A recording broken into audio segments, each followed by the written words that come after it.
لبا سلام علیکم سازی برایش کردم خوبی پاپکورن میفروشی نام چیه ها طلبشاه چند ساله این 13 ساله هوا خنک نیست بچه جون خنکه برای چی پاپکورن چند سو میخری چه خیلی پاپکورن میفروشی چند سو این ایس میتونی بیای ماشین داشتینی لوچی خنکه یا ایس بیا ایس پیش ماشین دا بیا بسی توبه کردم خدا اینجا دادری ماشین شتگیم اومده میگه اکا پاپکورن نمیخره میگه شین بازو شین پاپکورن میفروشی نام طلبشاه در روز دا چند سوم کار میکنی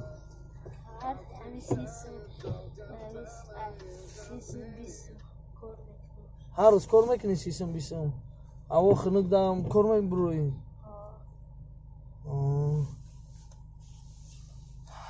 چند دونه موندگی اوزی 4 دونه هر چهار شخرم بمیری چیکار میکنی با چند سو میخری چند سو میفروشی با همه پاپکورن 2 سو اوزی یا سلافان است ها یا سو میمونه میخرن با خنک خوردی ای بچه اوتات کار نمیکنه گنجو اوتات دایون زنگ گرفتگی نمیبینی گو نمیکنه نمره تلفن داری تلفن خود تلفن داری تلفن نداری ما اگر پاپکورن تا همه شخرم میری خونتون یا تلفن میخری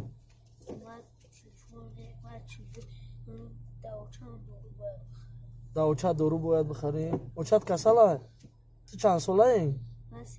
13 در همین 13 سالگی اوچتا نگاه میکنی ها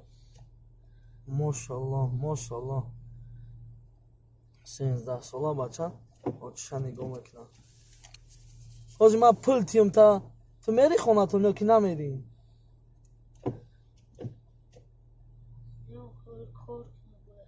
باید کار کنی تو چنده باید کار کنی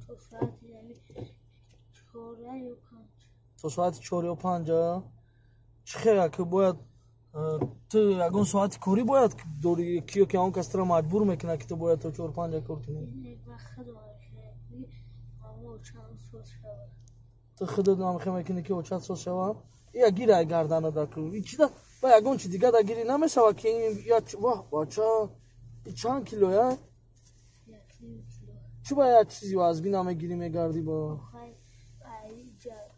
یشکو دیگری یا این یشکی آنی چی باشه یا کاروپردی باشه تر میشه هیچ باید یا تر میشه نه دادرش گوچ میزنه ها دادرش موندن نمیشه خیلی سلافان دگیری گردی نمیشه با سلافان خیلی سلافان درش کتر نمیشه یا روز دا 30 سم توزه کار میکنی ها اگر ما تو دا همون 30 سم تیم همین روز روی نمیشه و خونه دام گیری روز برون پاگودت بیزی بای برفای هاو انیق میری روز شب بگو ما اینا بگی 3 روزه کاری همین روز میری دام میگیری مایلش روز شب گلگ از قرآن برکت خدا فضل برکت حاضر خدا ساتوار شد بعد از اون پیچه خداوند شما را نگهبان کنه خداوند شما را امیتون ساتوار کنه بچه‌هاتون رنگ مخور نکنه خداوند مادرتون زن بودکاتون در کنه خداوند سپاره الله اکبر سلامت باشین